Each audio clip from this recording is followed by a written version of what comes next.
Olha só que números interessantes. 7 em cada 10 moradores da cidade de São Paulo são contrários ao porte e à flexibilização da posse de armas de fogo. Os dados são da pesquisa divulgada hoje pela Rede Nossa São Paulo em parceria com o IBOP.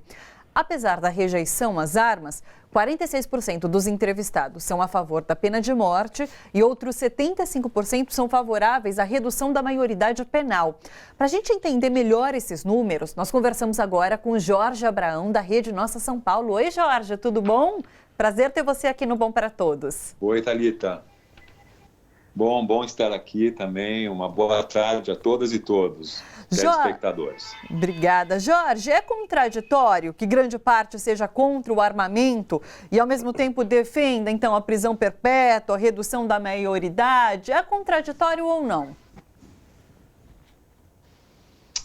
Olha, eu acho que, do ponto de vista teórico, pode até ser contraditório. Mas o que a gente está observando, Thalita, o que essa pesquisa marca e confirma é que existe, na verdade, um estado de medo da população em relação à questão da violência na cidade.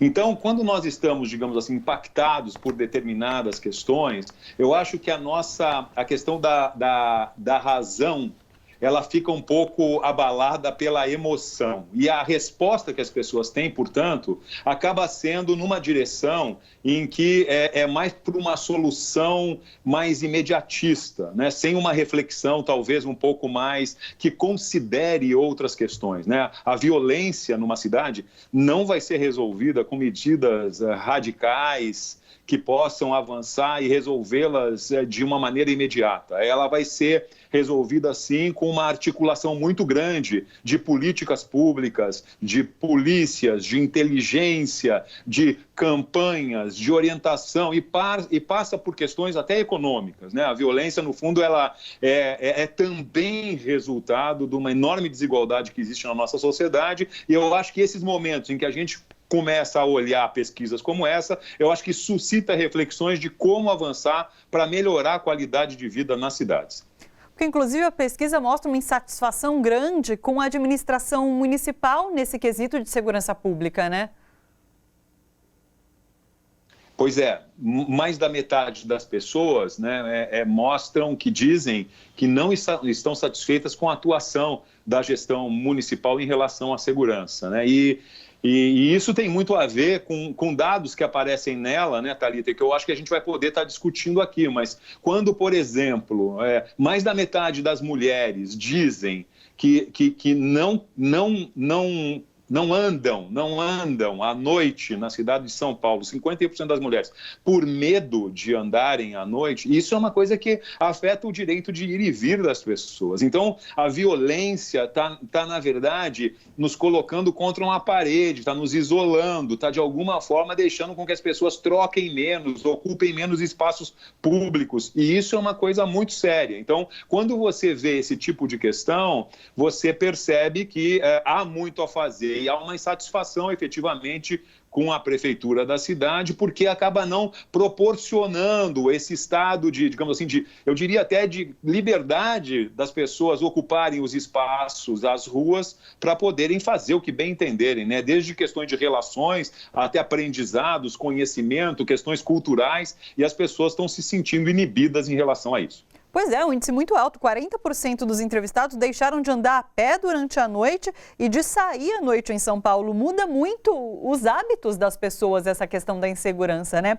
E para além disso, cerca de 3/4 dos entrevistados têm a percepção de que a violência vem crescendo nos últimos 12 meses em São Paulo.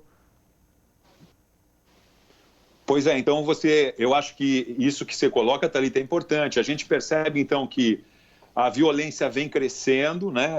3/4, 76%, a pesquisa mostrou que acham que no último ano a violência cresceu na cidade. E isso tem uma sintonia também quando a gente pensa no que está acontecendo no país. Não é? A violência vem aumentando no país. O número de homicídios, ele é crescente nos últimos anos. Ele vem crescendo a cada ano. Coloca o Brasil como uma das sociedades mais violentas do mundo. Então, essa pesquisa reflete um pouco na cidade mais rica do país, que também isso acontece dentro da cidade. Então, o aumento, digamos, dessa percepção da violência, ele é alto. Você percebe que as mulheres são, digamos assim, o grupo que mais sente isso, as mulheres, as pessoas de 45 a 54 anos e as pessoas que ganham até 2 salários mínimos. Quer dizer, existem as pessoas que estão mais sentindo isso, né? E que, via de regra, são as que estão mais percebendo essa dificuldade, e daí a necessidade da gente avançar em campanhas e soluções para isso. E, na sua opinião, que discussão que a gente devia estar fazendo agora?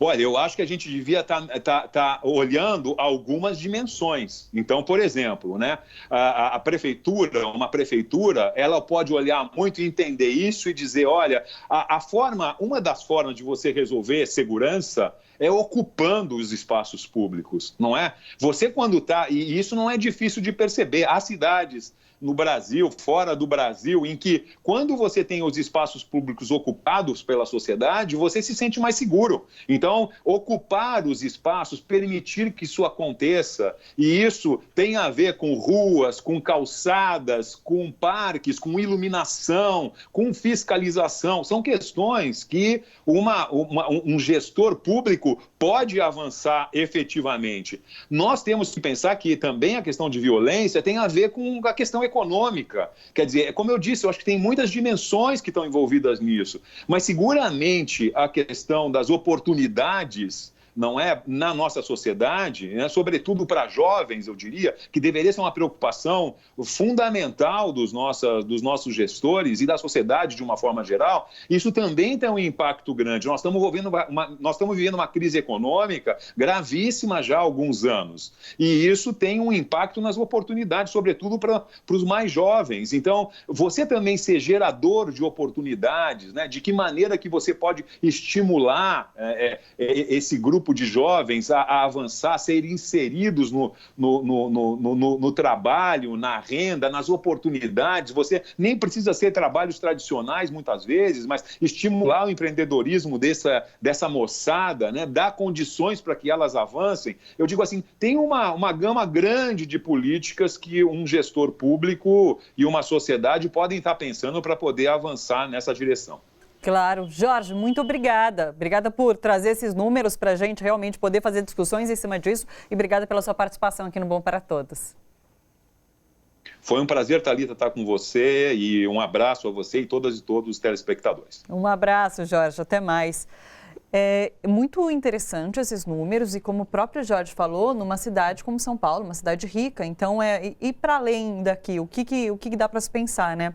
Agora, a gente começou o programa falando sobre a situação do Rio de Janeiro, por exemplo, em que esses grupos paramilitares, as milícias, estão dominando muitas regiões, muitas cidades.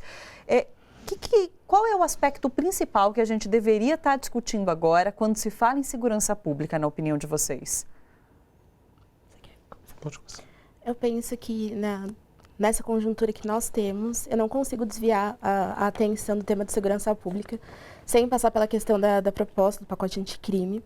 Mas pensando nessa proposta, indo um pouquinho além disso, pensando conjunturalmente, penso que seria muito importante a gente analisar qual o papel as políticas públicas estão conseguindo atingir quando a gente trata de segurança pública, porque isso faz parte do entendimento de qual projeto de governo, de qual agenda a gente tem para trabalhar com a questão das políticas públicas, com a agenda federal, agenda municipal e governamental e estadual que a gente tem para tratar desse tema. E acho que o máximo que a gente pode se esforçar é se sensibilizar para entender quais são as centralidades de determinados temas na nossa sociedade, por exemplo. Quando a gente trata de prisão, quando a gente trata de segurança pública, qual a centralidade, por exemplo, que a prisão tem na nossa sociedade? Que tipo de debate a gente consegue construir isso? Porque isso passa também pela própria questão de justiça criminal e por outras áreas que transitam em torno da segurança pública. Muito dessa pesquisa que foi apresentada pelo Jorge agora traz a questão do direito à cidade, como a importância do direito à cidade na vida das pessoas, enfim, dialoga com o que elas entendem sobre segurança pública. Talvez em alguns momentos a gente não consiga ter essa ideia tão bem construída, mas ele trouxe coisas importantes como o debate da relação econômica das pessoas. Sim. Mas acho que principalmente esse debate também conjuntural de questões políticas, econômicas, sociais, como isso se consegue se construir em um arcabouço geral para a gente discutir a questão da segurança pública. Mas eu penso que a centralidade deve ser essa questão das políticas públicas, como as políticas públicas estão sendo pensadas, quais são as propostas, e se ainda as propostas de políticas públicas, elas carregam dentro delas a centralidade de debates de gênero, de raça e de classe. Sim. A respeito da sensação do aumento da criminalidade, da violência, nós temos vários estudos que mostram que é um resultado natural pela crise econômica pela qual nós passamos pós o golpe de 2016. Então, depois do golpe de 2016, nós acabamos aprofundando ainda mais a crise econômica em que nós estávamos. Então, a tendência é essa sensação do aumento de violência pela desorganização como um todo que nós acabamos experimentando. Quando nós falamos em violência, quando nós falamos em criminalidade, muito mais uma questão de sensibilidade do que efetivamente um aumento real dos números da violência, porque eu vou encontrar cada vez mais pessoas em situação de vulnerabilidade, que acabam preenchendo justamente aquele arquétipo que nós estávamos comentando no bloco anterior de quem seria o criminoso, e isso acaba aumentando a sensação de insegurança, a sensação de violência, ainda que não necessariamente isso venha a ser a realidade, né? A respeito de como, o que nós poderíamos estar focando nesse momento, ainda que a pesquisa que o Sérgio apresentou para nós tenha um foco municipal, é muito difícil nós não pensarmos em soluções estruturais em nível do país como um todo. Então, nós vamos analisar o que mais se encarcera no Brasil, a questão das drogas. Sim. Então, acho que já passou do momento de nós imaginarmos uma nova política a respeito das drogas, uma política que não seja centrada no proibicionismo, que não seja centrada na guerra, que não seja centrada no conflito, né? Pensar também em como nós estamos estruturando as nossas polícias, eventualmente uma desmilitarização das polícias. Eu não estou nem falando em retirar armamento da polícia, como muitos acabam confundindo, mas mudar a própria estrutura da polícia militar. Porque se eu tenho um braço do Estado focado militarmente, ele só tem uma função, que não é atender a sociedade, é brigar, é guerrear com o inimigo. Sim. Então, ele não vai trazer segurança pública. Então, talvez também mudarmos o nosso discurso e repensarmos o próprio conceito de segurança pública, não na academia, porque na academia isso já está bem desconstruído, mas mostrar à população que segurança pública não se resume à prisão, não se resume à polícia, não se resume a dar tiro nas pessoas que aparecem na nossa frente.